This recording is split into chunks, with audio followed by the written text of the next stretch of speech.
Lyon are paying for their lack of a long-term plan. Panasonic founder Konosuke Matsushita did not think in days or weeks.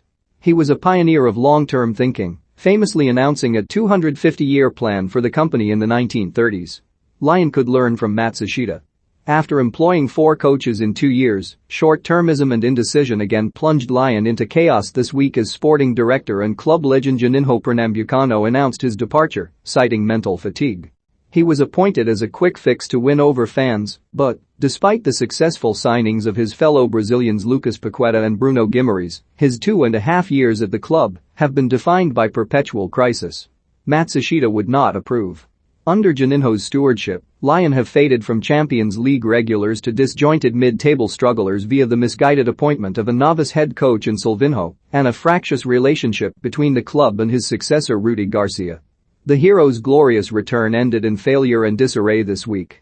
Compounding Juninho's exit and their lowly league position, Lyon were docked a point after a hearing into the projectile-throwing incident last month that saw Marseille's Dimitri Payet floored for the second time this season. A bottle was hurled from the stands, and the game was eventually abandoned.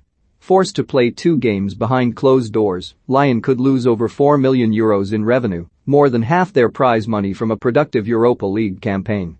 The hearing descended into acrimony.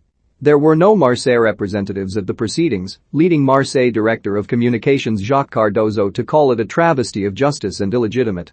Lyon president Jean-Michel Aulas defended his club with typical ferocity, saying of the security at the stadium, "What else could we have done?" He explained the bottle thrower was not a Lyon fan, is not in our database, but, because we invested €400 million in a stadium and we have 400 cameras, we were able to identify him straight away. According to referee Ruddy Bucket's report, however, Aulas added to the sense of disarray, telling Bucket, "Unfortunately for you, I'm part of the French Football Federation Executive Committee, this won't be the end of it," as the match was abandoned. Later, Aulas even called into a radio show and threatened a presenter with a lawsuit on air amid questions over the game's postponement. Despite some freewheeling form in the Europa League, the pressure on coach Peter Bosz is mounting due to the team's poor form in League One. Lyon are 13th in the table after a run of 1 win in their last 5 league games. When they were beaten by struggling Reims earlier this month, Bosz told his players, "It wasn't the referee or the pitch, it's us who were not good." They lost that game in injury time, which has been a recurring theme this season. Saint-Étienne, PSG and Clermont have also denied Lyon results in injury time. Famed for a high-intensity, gung-ho style, Bosz has been exposed by a series of efficient, physical and pragmatic teams this season. With zero defensive cohesion behind a midfield that is bypassed too easily, Lyon conceded 23 goals in their first 15 league games this season, their worst tally since 1982-83. The 1.44 points per game they have won under Bosz is their second worst return this century. Garcia and Bruno Genesio, who were both sacked for failing to meet inflated expectations, achieved 1.91 points per game. A cantankerous Garcia left in the summer after his contract expired, and Lyon missed out on Champions League football despite competing for the title. Garcia's predecessor, and Juninho's first marquee hire, former Arsenal fullback Silvinho, lasted just 11 games. Genesio, a Lyon-born fan with a long association with the club, was hounded out of the club in 2019 by fans who were frustrated by inconsistency. Despite being fiercely defended by Aulas, his contract extension was withdrawn after a shock defeat to Rennes in the semi-finals of the Cup. Genesio, however, embarrassed his former club last month when his thrilling new Rennes side, built by former Lyon director of football Florian Maurice, obliterated Lyon 4-1. The atmosphere among the players has been uneasy since August, when Lyon lost 3-0 to Angers, and there was an altercation in the dressing room that saw veteran defender Marcelo exiled to the reserves. When asked about the mood at the club last week, Bosz said, "Of course, it's better to ask the players, but I don't see a problem in my dressing room." Paqueta has been one of the standout performers in League One this year, but his attitude has been questioned lately after he was moved out of position and his performance levels dropped. Bosz is being outmaneuvered in the league, yet it is difficult to work out his exact plan, or indeed what he thinks his best team is, or even who his best players are. Xherdan Shaqiri's arrival from Liverpool was seen as an answer to the departure of talisman Memphis Depay, but, before this week, he was left out for 4 straight games. Wayward in possession, seemingly unfit and unable to match his teammates' rhythm, Shaqiri's move may be fizzling out. Paqueta and Houssem tend to take up similar positions and they have seemed uncomfortable in the same team this season, one often being moved into a less effective wider position.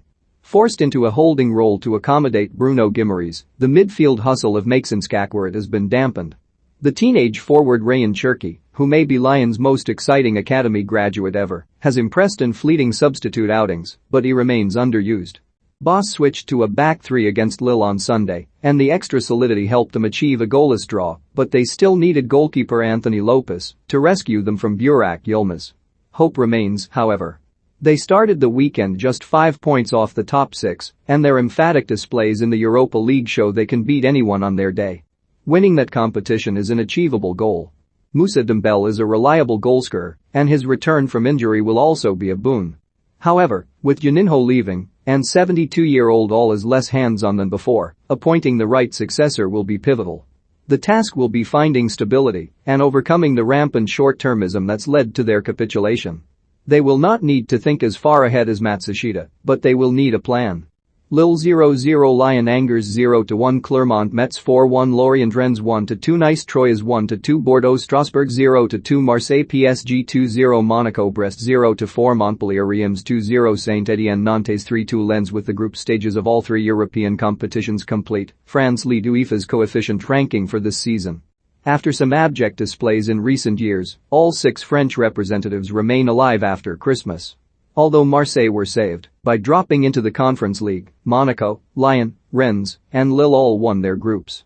France has won just 2 European club trophies, Marseille in 1992 and PSG in 1996, but, with Rennes in devastating form, Lyon entering the Europa League as the highest-ranked team and PSG boasting the world's best front three, winning all 3 trophies this season is a realistic goal for Ligue 1. Lorient dropped into the bottom 2 this weekend after a demoralizing 4-1 defeat at fellow relegation strugglers Metz, who moved above them in the table. After finishing last season superbly, Christophe Pellissier's side have deteriorated of late. Their top scorer last season, Taram Moffi, has not found the net since September, the month in which Lorient last won a game. They have now lost 7 in a row. President Loic Fury said this week that Pellissier was not under pressure, but something needs to change as relegation looms. This is an article from Get French Football News. Follow Adam White and GFFN on Twitter.